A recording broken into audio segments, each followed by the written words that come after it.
culto ao sol é a chave de ouro de todos os mistérios ditos mágicos.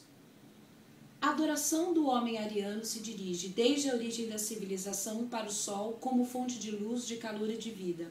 Mas quando o pensamento dos sábios se elevou do fenômeno à causa, eles conceberam, por trás desse fogo sensível e dessa luz visível, um fogo imaterial e uma luz inteligível.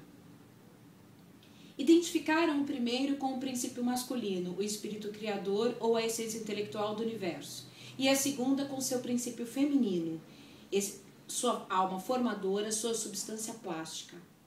Vou começar de novo. O culto ao sol é a chave de ouro de todos os mistérios ditos mágicos. A adoração do homem ariano se dirige desde a origem da civilização para o sol como fonte de luz, de calor e de vida. Mas quando o pensamento dos sábios se elevou do fenômeno à causa, eles conceberam, por trás desse fogo sensível e dessa luz visível, um fogo imaterial e uma luz inteligível. Identificaram o primeiro com o princípio masculino, o espírito criador ou a essência intelectual do universo, e a segunda com seu princípio feminino, sua alma formadora, sua substância plástica. Essa intuição remonta a um tempo imemorial. A concepção de que falo se mistura às mais velhas mitologias. Ela circula nos hinos védicos sob a forma de Agni, o fogo universal que penetra todas as coisas. Ele se espalha na religião de Zoroastro, de que o culto de Mitras representa a parte esotérica. Mitras é o fogo masculino e Mitra a luz fêmea. Zoroastro diz formalmente que o Eterno cria por meio do verbo vivo a luz celeste, semente de Ormuzd, princípio da luz material e do fogo material. Para o iniciado de Mitras, o sol é apenas um reflexo grosseiro de sua luz. Em sua gruta obscura, cuja voluta é tingida de estrelas, ele invoca o céu da graça, o fogo do amor, vencedor do mal, reconciliador de profetas. Nas criptas do Egito, os iniciados procuram o mesmo sol sob o nome de Osíris. Quando Hermes pede para contemplar a origem das coisas, sente-se a princípio mergulhado nas ondas etéreas de uma luz deliciosa, em que se movem todas as formas vivas. Depois, mergulhado nas trevas da matéria espessa, ele ouve uma voz e reconhece nela a voz da luz. Ao mesmo tempo, o fogo jorra das profundezas. Logo, o caos se ordena e clareia. No livro dos mortos dos egípcios, as almas vogam as duras penas para essa luz na barca de Ísis. Moisés adotou plenamente essa doutrina na Gênese. Elohim disse que se faça a luz, e a luz se fez. Ora, a criação dessa luz precede a do sol e das estrelas. Isso quer dizer que na ordem dos princípios e da cosmogonia, a luz inteligível precede a luz material. Os gregos, que puseram em forma humana e dramatizaram as ideias mais abstratas, exprimiram a mesma doutrina no mito do Apolo Hiperbóreo. O espírito humano chegou então pela contemplação interna do universo, do ponto de vista da alma e da inteligência, a conceber uma luz inteligível, um elemento imponderável, servindo de intermediário entre a matéria e o espírito. Seria fácil demonstrar que os físicos modernos se aproximaram imensamente da mesma conclusão por um caminho oposto, ou seja, procurando a constituição da matéria e vendo a impossibilidade de explicá-la por ela mesma. Já no século XVI, Paracelso, estudando as combinações químicas e as metamorfoses do corpo, chegaram a admitir um agente universal e oculto por meio do qual elas se operam. Os físicos dos séculos XVI e XVII, que conceberam o universo como uma máquina morta, acreditaram no vazio absoluto dos espaços celestes. Porém, quando reconhecemos que a luz não é a emissão de uma matéria radiante, mas a vibração de um elemento imponderável, devemos admitir que o espaço inteiro está cheio de um fluido infinitamente sutil que penetra todos os corpos e através do qual se transmitem as ondas de calor e de luz. Voltamos assim às ideias da física e da teosofia grega. Newton, que passara a vida inteira estudando os movimentos dos corpos celestes, foi mais longe. Chamou a esse éter Sensorium Dei, ou cérebro de Deus. Ou seja, o órgão pelo qual o pensamento divino age no infinitamente grande, assim como no infinitamente pequeno.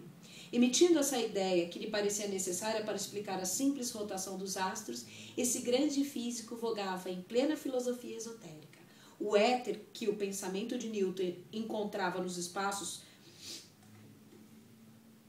Paracelso o havia encontrado no fundo de seus alambiques e o chamara de luz astral. Ora, esse fluido imponderável, mas presente em toda parte, que penetra tudo, Esse agente sutil, mas indispensável, essa luz invisível aos nossos olhos, mas que está no fundo de todas as cintilações e de todas as fosforescências, um físico alemão o constatou em uma série de experiências sabiamente ordenadas.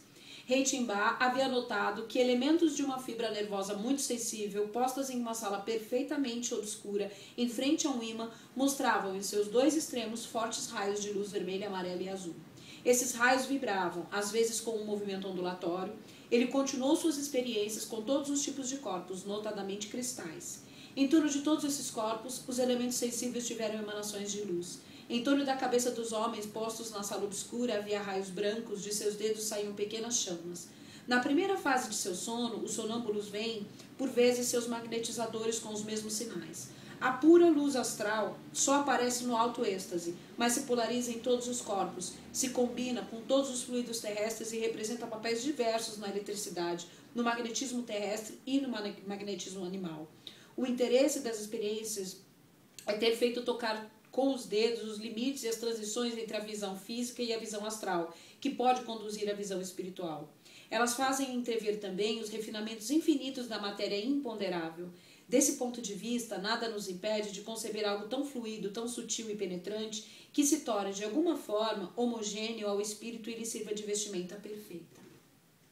Acabamos de ver que a física moderna teve de reconhecer um agente universal imponderável para explicar o mundo, que ela chegou mesmo a constatar sua presença e que assim voltou sem saber as ideias teosóficas antigas. Tentemos agora definir a natureza e a função do fluido cósmico segundo a filosofia do oculto em todos os tempos. Pois, sobre esse princípio capital da cosmogonia, Zoroastro está de acordo com Heráclito, Pitágoras e São Paulo, os cabalistas, com Paracelso. Ela reina em toda parte, Cibele Maia, a grande alma do mundo, a substância vibrante e plástica que maneja como quer o sopro do Espírito Criador. Seus oceanos eternos servem de cimento entre todos os mundos. Ela é a grande mediadora entre o invisível e o visível, entre o espírito e a matéria, entre o dentro e o fora do universo. Condensada em massas enormes na atmosfera, sob a ação do Sol, estoura como trovão. Bebida pela terra, circula em correntes magnéticas. Sutilizada no sistema nervoso dos animais, ela transmite sua vontade aos membros, suas sensações ao cérebro. Mais que isso, esse fluido sutil forma organismos vivos semelhantes aos corpos materiais, pois ele serve de substância ao corpo astral da alma, vestimenta luminosa que o espírito tece sem cessar a si mesmo. Segundo as almas que ele reveste, conforme os mundos que ele envolve, esse fluido se transforma, se refina ou engrossa. Não apenas ele corporifica o espírito e espiritualiza a matéria, mas reflete em seu seio animado as coisas, as vontades e os pensamentos humanos em uma perpétua miragem. A força e a duração dessas imagens são proporcionais à intensidade da vontade que as produz. E, na verdade, não há outro meio de explicar a sugestão e a transmissão de pensamento à distância, esse princípio da magia hoje constatado e reconhecido pela ciência. Assim, o passado dos mundos treme na luz astral em imagens incertas e o futuro passeia ali com as almas vivas que o inelutável destino força a descer a carne. Eis o sentido do véu de Ísis e do manto de Cibele, no qual estão tecidos todos os seres. Vemos agora que a doutrina teosófica da luz astral é idêntica à doutrina secreta do verbo solar às religiões do Oriente e da Grécia. Vemos também como essa doutrina se liga da adivinhação. A luz astral se revela aí como o meio universal dos fenômenos de visão e de êxtase e os explica. Ela é ao mesmo tempo o veículo que transmite os movimentos do pensamento e o espelho vivo em que a alma contempla as imagens do mundo material e espiritual. Uma vez transportado nesse elemento, o espírito do vidente sai das condições corporais. A medida do espaço e do tempo muda para ele. Ele participa de algum modo na ubiquidade do fluido universal.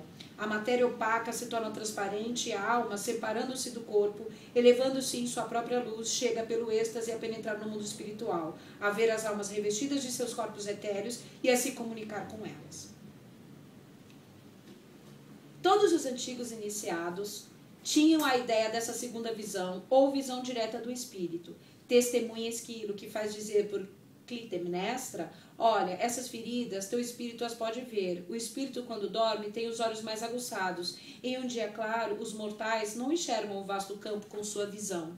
Ajuntemos que essa teoria da clarividência e do êxtase está maravilhosamente de acordo com as numerosas experiências cientificamente praticadas por sábios e médicos deste século sobre sonâmbulos lúcidos e clarividentes de todos os tipos. É a partir desses fatos contemporâneos que tentaremos caracterizar brevemente a sucessão dos estados físicos, desde a clarividência simples até o êxtase cataléptico. O estado de clarividência, segundo milhares de fatos bem constatados, é um estado físico que difere tanto do sono quanto da vigília. Longe de diminuir, as faculdades intelectuais do clarividente aumentam de maneira surpreendente. Sua memória é mais exata, sua imaginação mais viva, sua inteligência mais desperta. Enfim, e aí está o fato capital, um sentido novo, que não é mais o sentido corporal, mas o sentido da alma, se desenvolveu. Não apenas os pensamentos do magnetismo se transmitem a ele como no simples fenômeno da sugestão, que já sai do plano físico, mas o clarividente lê no pensamento dos assistentes, vê através das paredes, penetra centenas de léguas nos interiores, onde nunca esteve, e na vida íntima de pessoas que não conhecia. Seus olhos estão fechados e nada podem ver, mas seu espírito vê mais longe e melhor que seus olhos abertos e parece viajar livremente no espaço. Em uma palavra, se a clarividência é um estado anormal do ponto de vista do corpo, é um estado normal e superior sob o ponto de vista do espírito, pois sua consciência se tornou mais profunda, sua visão mais larga, e o eu continua o mesmo, mas passou a um plano superior, onde seu olhar, livre dos órgãos grosseiros do corpo, abraça e penetra um horizonte mais vasto.